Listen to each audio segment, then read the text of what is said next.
दोस्तों, हम लोग आसन्न विधानसभा चुनाव के बहुत करीब पहुंचे हुए हैं। कुछ ही दिनों में बिहार की मुस्तकबिल पुनः लिखे जाने की बात होगी।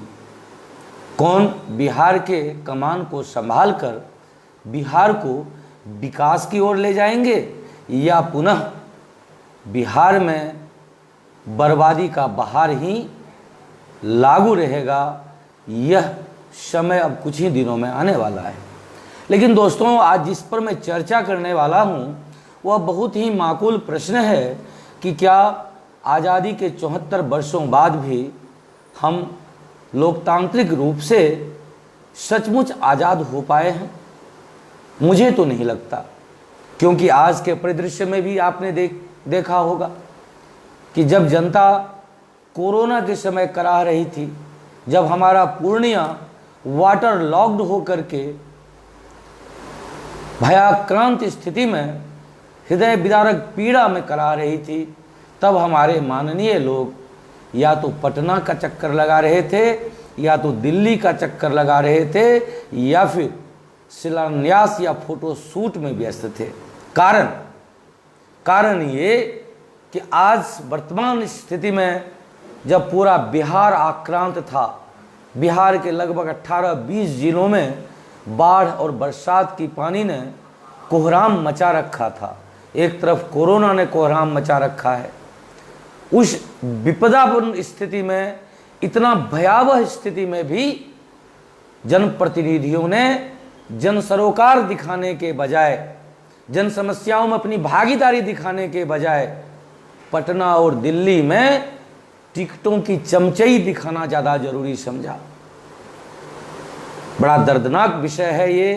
कुछ लोग कहते हैं, कोई प्रत्याशी भावी हो या वर्तमान या निवर्तमान, कोई कहता है मुझे फलां पार्टी का टिकट मिलेगा मैं जीत जाऊंगा, कोई कहता है मुझे फलां पार्टी का टिकट मिलेगा मैं जीत जाऊंगा, कोई कहता है फलां पार्टी का टिकट मिलेगा जीत जाऊंगा। कोई ये नहीं कहता कि आम आवाम का सपोर्ट मिलेगा तो जीत जाऊंगा। क्योंकि आज हिंदुओं को गुलाम समझने का काम गंगा धोई पार्टी कर रही है। गंगा धोई पार्टी का मानना है कि हिंदू हमारे सवर्ण, हमारे गुलाम हैं। सवर्णों की कोई औकात नहीं कि हमारा विरोध कर दे। इसीलिए गंगा धोई पार्टी ने कभी भी किसी भी कंस्टिट्यूएंसी में उम्मीदवार तय करने से पहले अपने समर्पित कार्यकर्ताओं की एक चूं तक नहीं सुनी।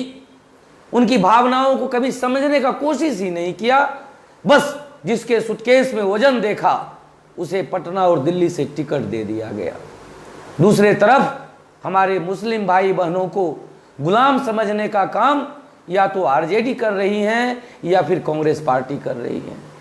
तीसरे तरफ हमारे दलित भाई बहनों को गुलाम समझने का काम इस तरह की पार्टियां, चाहे वो बसपा हो, चाहे वो तीर कमान हो, चाहे अन्य हो, कर रहे हैं। और हमारे सबसे चतुर चालाक बिहार के माननीय मुख्यमंत्री जी, वे कभी हिंदू हैं कभी मुस्लिम हैं, कभी हिंदू हैं कभी मुस्लिम हैं, ये दोनों को भ्रमित करने का प्रयास कर रहे हैं। अर्थात इन 4-5 गिने चुने पार्टियों के नज़र में आम आवाम का कोई अस्तित्व नहीं है, वे गुलाम हैं इनकी। मैं पूछना चाहता हूं, क्या हम आम आवाम इन 4-5 पार्टियों के गुलाम हैं? क्या इनके द्वारा दिए गए किसी भी व्यक्ति को टिकट के आधार पर हम वोट कर दें? हम मानते हैं हमें भाजपा का विजन प्यारा है, हमें जदयू का विजन प्यारा है, कांग्रेस का विजन प्यारा है, या आरजेडी का विजन प्यारा है।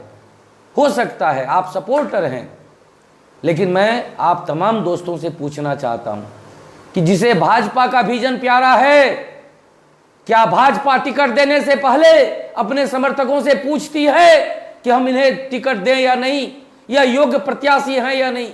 नहीं, बिल्कुल नहीं। क्योंकि भाजपा ने सवर्णों को, ब्राह्मणों, राजपूतों को, कायस्थ भूमियारों को अपना गुलाम समझ रखी है।